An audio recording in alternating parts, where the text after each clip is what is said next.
You have 15 seconds. You have 10 to 15 seconds against the worst type of opponents before your teammates are wiped. So here I'm trying to go over here and cover my teammates' flank. This might work in a team-coordinated environment where our teammates are playing careful with their lives. In solo queue trials, this isn't going to work. I've already lost a teammate. I'm now the last Guardian standing. We're in about 13 seconds or so, and it's already going to be a 2-1 or 3-1 engagement. I realized this way too late, obviously, so that's my fault. And of course, when I see this, I'm running, panicking to go help teammates and not really paying attention to the radar. And so then I'm getting shotgun in the face. It's interesting. Should you cover the flank when you have two teammates who aren't going to be able to survive for the first 10 seconds of the match? Here's an engagement right here. I'm able to actually apply some friction, keep this guy from coming around and flanking. I don't drop him, I don't get a pick, but I'm able to sort of keep this lane closed. But it doesn't matter. Enemy teammates are still going to get dropped within 15 seconds. And at that point, it's a 1v3. I panic here again. I realize everyone's dead. I don't know what to do. I push up here on this platform and die. I don't know how to 1v3. And that's maybe kind of the point of this video, to a degree, is that in solo queue, you kind of need to understand how to engage 3 different players and win at least some portion of the time.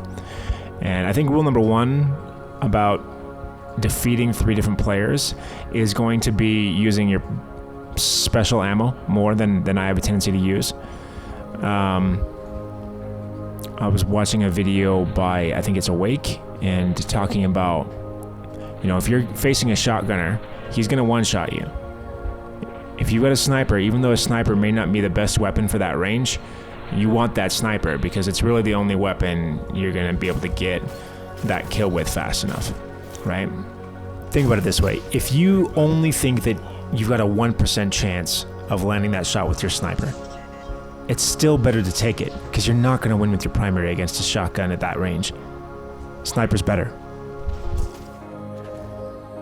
I think you need to actually train techniques that will enable you to 1v3 and basically go all in on 1v3 if you're in a solo queue trials. You have to go all in on a build and a play style that's going to allow you to 1v3 the enemy team, whatever that is. And I don't actually know necessarily what that is today, but I do know that it probably incorporates using special ammo more aggressively.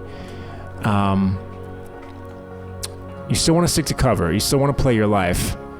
It might involve kiting. So one thing that I'm going to try and incorporate in future matches is special ammo kiting play style, where I'm basically going to be trying to run around the map as fast as possible, getting picks, and then moving sort of away from the enemy team as they chase me. If you think about it, in a 1v3 situation, they're overconfident, and that's the one thing you can play to your advantage. I've lost matches where it's been 3-1, and all of us just started charging in to kill the last guy as fast as we can, thinking it's no problem, it's just one guy, there's 3 of us, and had him just kite us around the map till all of our abilities and special ammo were drained, and then just picked us off one at a time, or was able to get over to the other side and res a teammate, right? Which then flipped the match on its head. And so I think the best way to 1v3 the enemy team is to kite, and ideally with special ammo and abilities still in your pocket. So choosing when to use those carefully, kiting the enemy team around and baiting them out. Again, the one thing that's going in your favor is that the enemy team is almost without doubt going to be overconfident in that situation, probably 90% of the time. And you can take advantage of that probably a good chunk of the time. And if you can do that, then you can potentially 1v3 with a high enough win ratio that you can compensate for matches where your teammates are getting blown up in the first 15 seconds. And I think that's actually going to be a better move for you than running in with your teammates. Because the other option is, what's the other option? The other option is that you run in with your teammates, right, down that same hallway with a shotgun, and hope that with 3 of you charging down that same lane, you're able to, take out more of the enemy team than they do of you. With all the grenades and everything that's flying, it's unlikely, even if you're more skilled. And that's something I'm realizing is you really just want to kite, get a little bit of damage in and move. Get a little bit of damage in and move, all right? And try and get a lucky pick and move. And you're moving away from the enemy team. You're not charging into them. You're trying to bait them around a loop, right? Your goal is to turn it into a sequence of 1v1s, of quick 1v1s, right? So that's what I'm realizing. There's a couple things. First of all, you got 15 seconds with your team, so you have to build for 1v3s.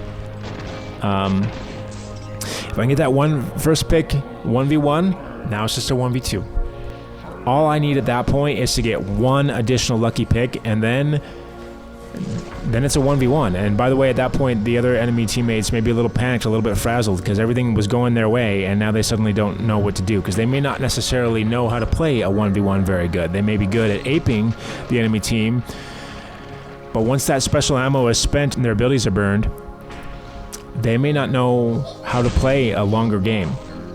And so if you can continue to just pick them apart, right?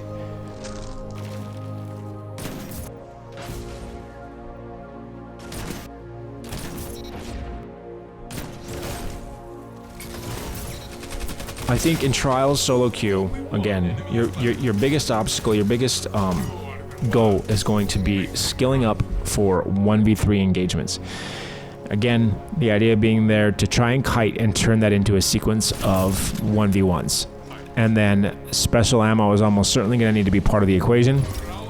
So, moral of the story there is use special ammo. Exhaust special ammo is probably a better way to say that. If I leave the match and I've still got special ammo on me, I didn't do everything I could have possibly done to win that match, period. I think that's probably accurate. If I die with special ammo on me, I did not do everything I could have done to try and win that match.